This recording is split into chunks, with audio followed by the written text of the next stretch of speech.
royal ball. The boos were unmistakable as Prince Harry and Meghan Markle appeared at the Dodger game for the World Series in what can be only described as a massive, very, very dumb publicity stunt. Prince Harry and Meghan Markle booed at the baseball, and the delusional Duke has a face like thunder as he increasingly questions the choices he's making in life. Look at that, sells candles online, $75 a piece. Worked for his wife since 2016.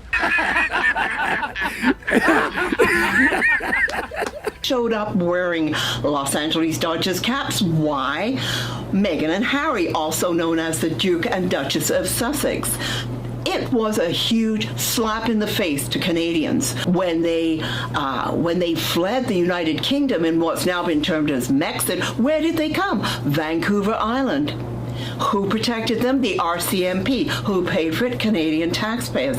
And this is how they repay us, by showing up at a Dodger Blue Jay game wearing a Dodger hat. The former senior working royals were booed. And two, they acted as if they were Donald Trump and Melania. I saw video of Harry and Meghan being escorted around Dodger Stadium by a detail of security and escorts that was 12 people deep, it looked like. The ego of these two. I am not a Harry and Meghan hater, but they don't need 12 people escorting them around a baseball game. 8, 9, 10, 11, like 12 or 13 people. Security, publicists, handlers. Prince Harry and Meghan Markle, they're not doing themselves any favors. Behavior like this is one of the reasons why people don't like them. Kinsey, Prince Harry and Meghan Markle were sensationally booed at the World Series face-off between the Dodgers and the Toronto Blue Jays when they were beamed up on the big screen. Have a look.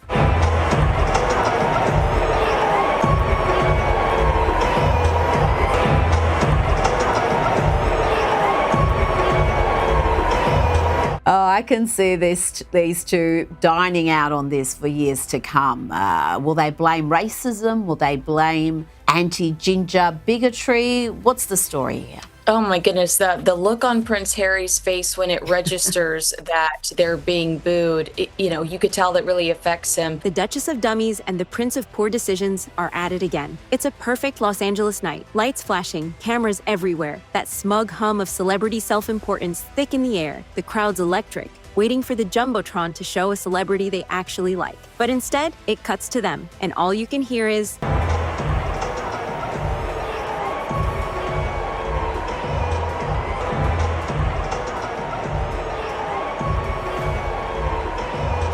Since this is sort of funny, let's listen again.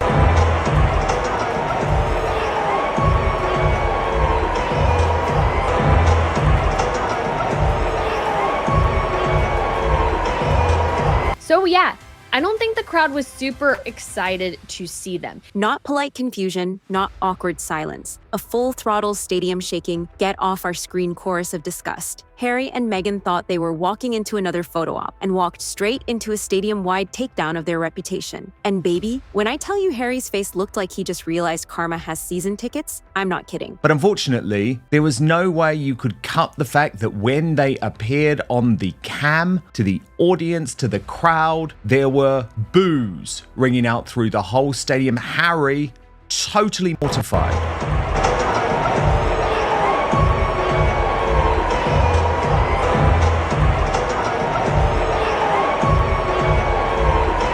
The man had the expression of someone who Googled how to fake happiness and got a bad Wi-Fi connection halfway through. Meanwhile, Meghan's doing that pageant smile she keeps in her emotional survival kit, teeth out, pretending this was all part of the plan.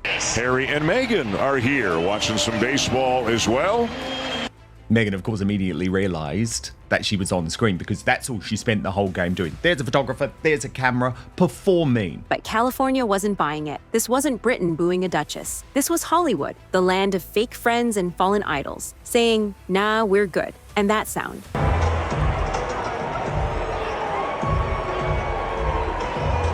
echo of rejection in the city they thought would worship them, that was the sound of the fairy tale ending and the PR nightmare beginning. Because here's the thing, when even Los Angeles boos you, you've officially run out of safe spaces, and that was only the first inning. I've said it before and I'll say it again. What these two have isn't a marriage, it's a marketing plan. Every outing feels like a press release wearing beige. If it's a baseball game, it's PR. If it's a concert, it's PR. If it's just walking around your backyard, it's PR. Charity event, PR with hors d'oeuvres. What I'm struck by is how many people whose opinions and instincts I trust do not like her. And I'll challenge you on this. Can you name someone who has spent this much money on PR and ended up in such a bad place? No, I just can't think of anyone, right? I mean, I know just from my knowledge, she's tried a bunch of PR people. She's run through a bunch of the top PR people in the United States.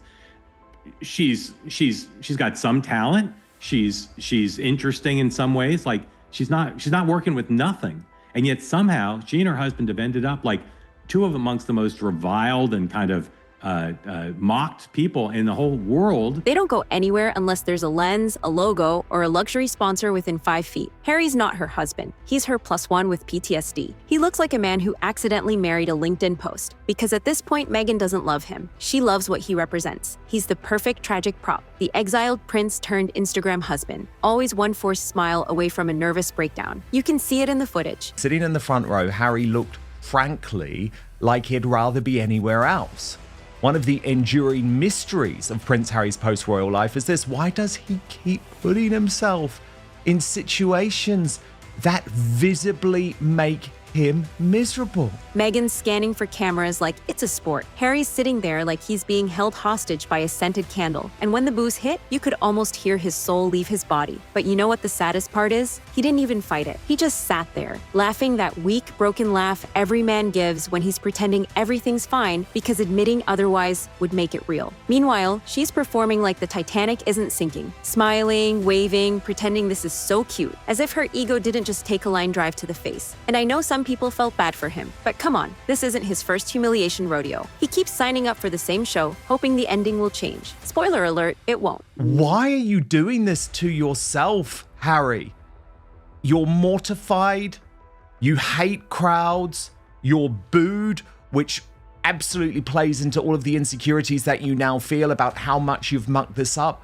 Why do you allow her to put yourself in this position when we can all tell, just like in New York the other day, the smile at times might be plastered on when he thinks he's on camera, but his absolute despondency shines through. Because this isn't love anymore. This is loyalty under duress. A man who once wore a uniform now wears a leash and calls it marriage. But don't think for a second the boos were about pity. They were about entitlement. And baby, that's where the story really gets spicy. Let me break this down. The Dodgers gave one of the best seats in the stadium, perfect for a PR close-up. And guess who got bumped back to make room? Actual legends. Magic Johnson, a literal sports deity. But actually, Harry and Meghan have really upset US sports fans as well, because they got the best seats in the house for the World Series baseball game, which meant that some legends like Magic Johnson were actually relegated to the second row. Imagine the audacity. People who've spent their lives working, training, bleeding for success, moved aside so the Duchess of Self-Promotion and her emotionally exiled husband could play look at us for the crowd. The entitlement jumped off the screen. You could feel the audience thinking, oh, it's these two weirdos? And it only took 2 seconds for the booing to start. Because nothing irritates Americans more than people trying to look superior at a sporting event. They came for baseball, not a live preview of the next Meghan Markle rebrand. And honey, you can tell when someone's been living in a delusion bubble too long. They mistake pity for power. Harry, with that confused grin plastered across his face, looked like a man who just realized the family he abandoned has better PR than the wife he defended. Some ways you have to feel sorry for Harry being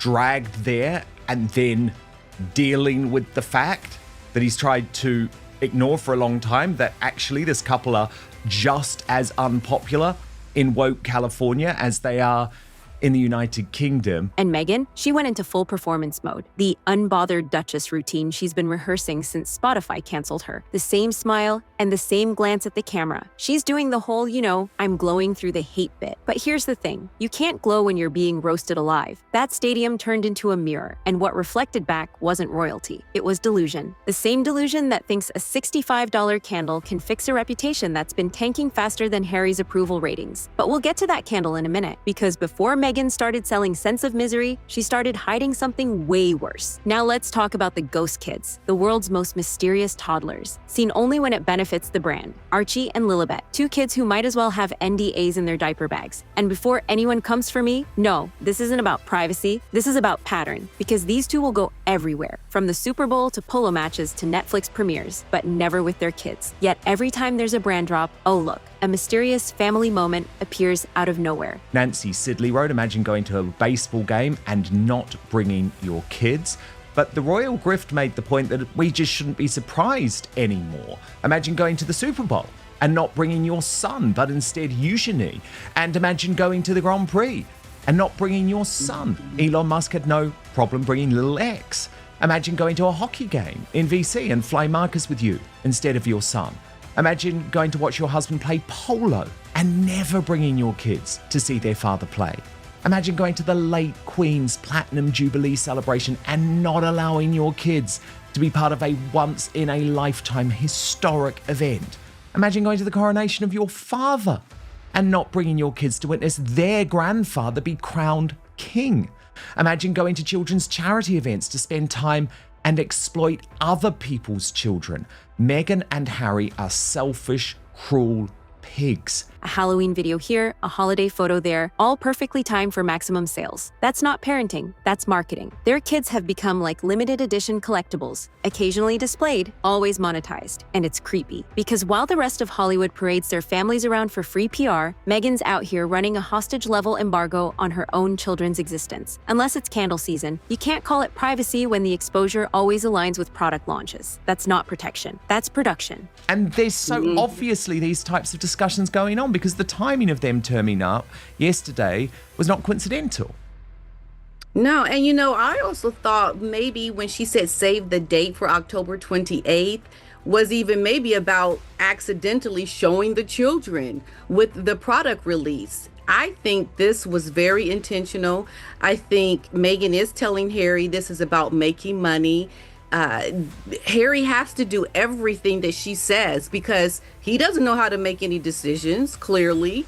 He's just going along because he has to, and he looks miserable doing it. Archie and Lilibet aren't living private lives. They're living scheduled appearances, and the fans have started to notice. Every time she posts one of those soft mother moments, people flood the comments asking, where are the kids the other 364 days of the year? And it's a fair question, because if you're going to sell motherhood as a brand aesthetic, you might want to occasionally look like one off camera. But here's what makes it darker. This whole keep the kids hidden strategy isn't about protection, it's about control. Control of the narrative, control of sympathy, control of how much humanity leaks through the marketing. And that control is cracking, because when the public starts asking why your kids never look happy, it's already too late. They've stopped buying the fairy tale. And speaking of fairy tales, you're not ready for how Meghan just repackaged hers. You know how some people say, burning money. Meghan took it literally. Her latest as ever collection just dropped. And baby, it smells like desperation. Let's talk about the audacity of marketing a $65 candle based on a royal wedding she claimed wasn't really our day. So, which is it? The oppressed Duchess or the capitalist queen of grief-scented wax? Candle number 519, named after May 19th, the royal wedding date. The same wedding she complained about to Oprah. The same wedding the British taxpayers funded. She's literally selling trauma souvenirs. The Duchess released the inaugural holiday collection of her brand as ever, which included an offering of 2 candles for $64.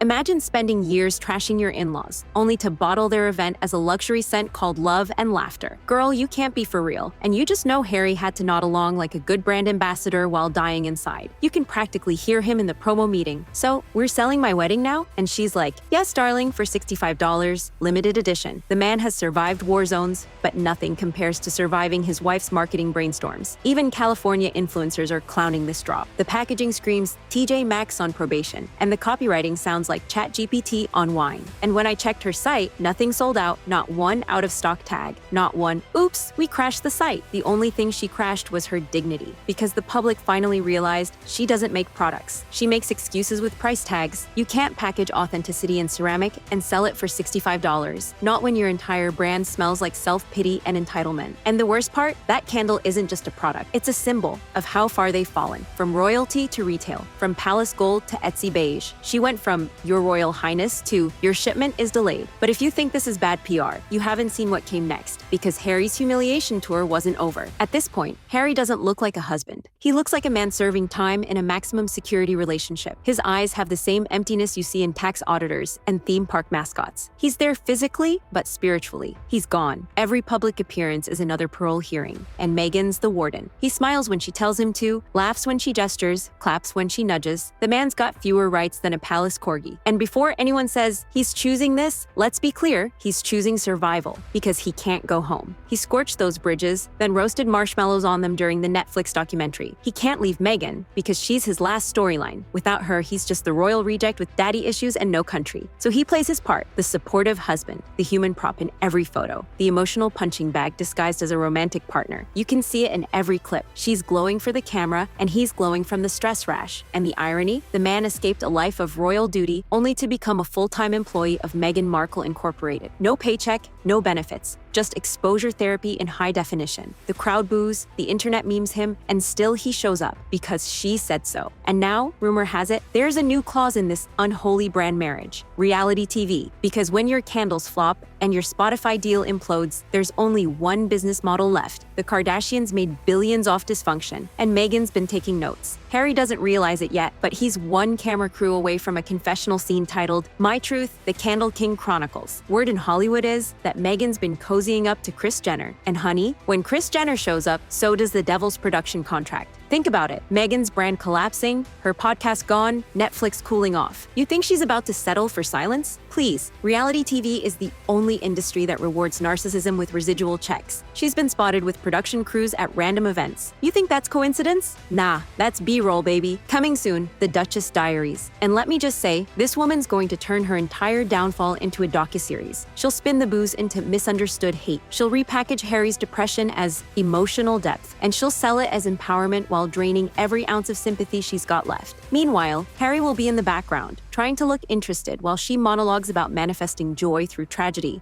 in Kashmir. You can practically hear the pitch. It's like The Crown, but real, and with more skincare routines. Kris Jenner probably sees her as the perfect sequel to the Kardashian empire. Same delusion, less charm. And honestly, she's right. The girl can sell chaos. The sad part is, Harry can't. He's too awkward for unscripted TV and too miserable for acting. So, what's left for him? Reaction shots. That's his new role. The man who looks haunted while his wife monologues about self-love. And the second this reality show drops, their privacy narrative dies forever. They left the royal family because of the cameras, and now they're selling the same exposure for a profit. He left one palace and walked straight into another, except this one doesn't have guards. It has cameras, and the throne he sits on now isn't made of gold. It's made of regret. So when the crowd booed that night, it wasn't an insult, it was a verdict. The fairy tale's over, the credits are rolling, and Meghan Markle is still smiling, trying to sell the soundtrack. If you caught the fall before the cameras did, hit like, tap subscribe, and ring that bell, because this saga isn't done. Now tell me in the comments, was that stadium boo karma,